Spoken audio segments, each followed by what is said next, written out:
In the deep palette of human history, there are moments when the present reaches back and touches the surface of the distant past. Today, something ancient stirs again.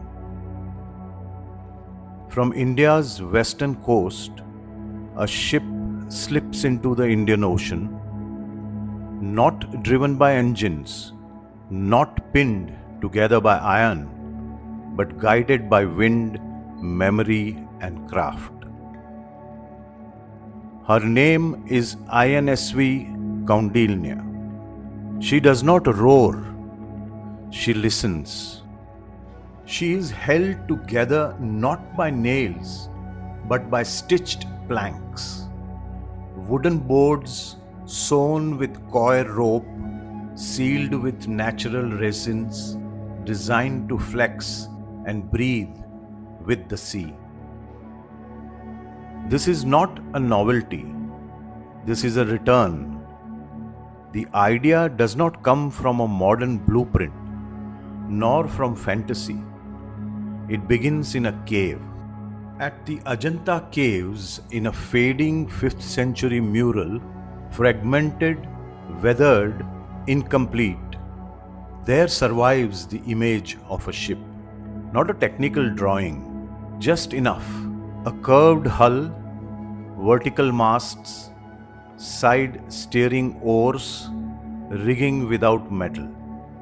A working vessel painted not as spectacle but as part of lived reality.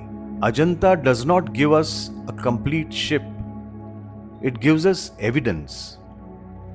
Evidence that Indian artists had seen such vessels. Evidence that maritime life was part of India's imagination. Evidence that the sea was already a highway of ideas, trade, and culture. From this fragment, and from archaeology, ancient texts, and surviving boat building traditions of the Indian Ocean world, Kaundinya is born. Not copied from the painting, but validated by it.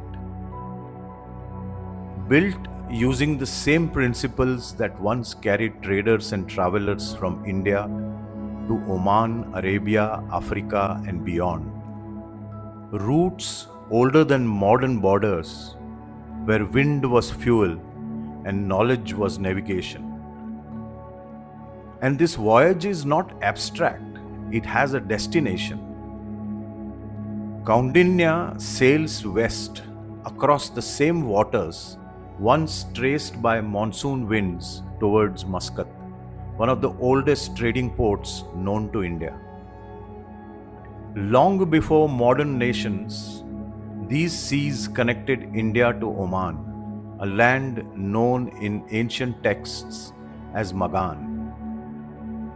For more than 5,000 years, Magan and India exchanged copper, timber, ideas, and trust. Not through conquest, but through commerce and continuity. The voyage remembers that. As Kaundinya approaches Muscat, she does not arrive as a visitor, but as a familiar presence, a ship returning to a harbor it has always known. And today, that ancient maritime bond finds a modern echo. India and Oman mark over 70 years of formal diplomatic relations, built not merely on agreements, but on centuries of shared sea, shared winds, and shared memory.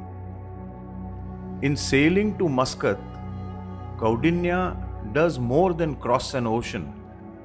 She stitches heritage to diplomacy, legacy to living partnership. The ship's name itself is a memory. Kaundinya, the ancient mariner, a figure who crossed seas long before maps were certain. As her sails rise today, this vessel traces those forgotten routes, without engine, without nail, without haste. Kaundinya is more than a ship. She is a question made of wood and wind, What is technology if not refined intuition? What is art if not knowledge that endures? And what is history if not something we choose again and again to bring back to life?